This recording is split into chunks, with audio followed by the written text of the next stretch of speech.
Hola, nuestro resumen semanal, en este caso para la semana finalizada el viernes 6 de abril de 2018, analicemos el comportamiento de los índices accionarios de las principales bolsas, donde se puede observar un comportamiento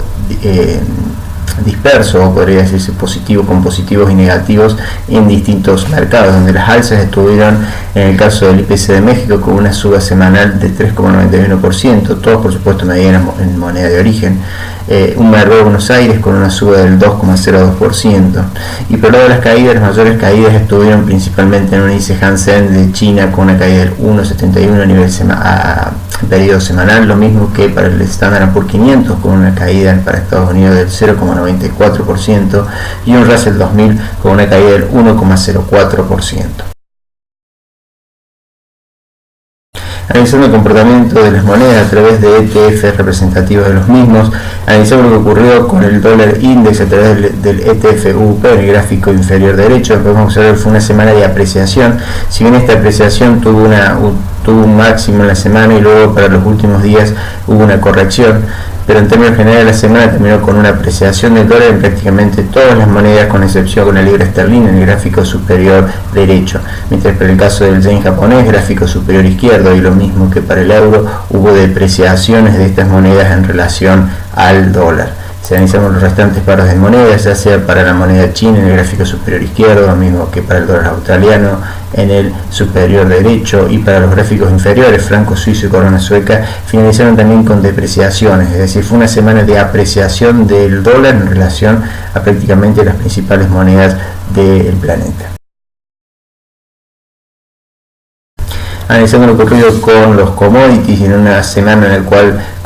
mencionamos una apreciación o una continuidad de apreciación del dólar en relación a la canasta de monedas, vemos que tanto el petróleo en el gráfico inferior izquierdo, como también el oro en el inferior derecho, como también la plata y el acero en los gráficos superiores, fueron semanas en las cuales hubo caída semanal, es decir, en relación a la apertura, y en comparación a los commodities agrícolas, con excepción del trigo, que tuvo una pequeña incremento a través de su ETF, ¿no? Reflejado en su ETF en el gráfico superior derecho, vemos que tanto para el maíz como la soja hubo caídas semanales en relación a la apertura de semana. En el plano local y analizando el comportamiento de los activos en renta variables, vemos que el mercado de Buenos Aires en dólar tuvo una suba del 1,79%, es decir, de esa suba en pesos que hubo del 2,02%, hubo una menor suba en relación al dólar producto a lo que fue la depreciación del peso. Si analizamos en relación a los activos en dólares, es decir, todos los activos que cotizan en dólares, vemos que en definitiva la bolsa tuvo una caída en dólares en lo que sería renta variable del 0,9%, donde las principales caídas estuvieron principalmente en el sector financiero con una caída del 6,26%, generación de energía 1,41% y holding con 1,25%, mientras que por otro lado las alzas fueron superiores. Vemos que en el sector construcción la suba fue del 5,37%, lo mismo que alimentos y bebidas 5,25%, y siderúrgico con una suba del 2,86% como los principales sectores de inversión de renta variables con mayores crecimientos. Analizamos un poco las tasas. Fue una semana de incremento de tasa tanto para la Badlar, que se ubicó alrededor de los 22,81% anual, es decir, una suba de 39 puntos básicos, lo mismo que la TM20, es decir, por depósito de plazo fijo de más de 20 millones de pesos, con una suba de 19 puntos básicos y posicionándose en 23,44%, mientras que los depósitos a plazo fijo a 30 días por depósitos inferiores al millón de pesos se posicionó la semana al 20,75%, ¿no? Mientras que la última cotización del EVA, compartiendo una referencia, estuvo en el 26,5%, como un diferencial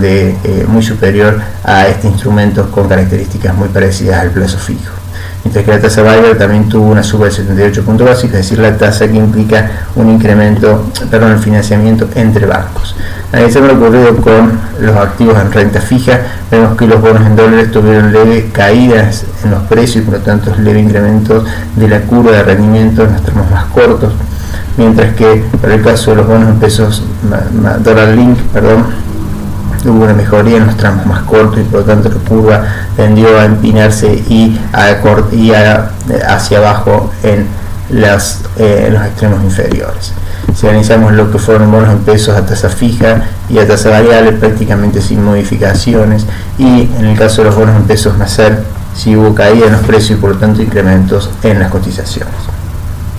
Bueno, eso poco a poco fue lo que ocurrió en una semana en la cual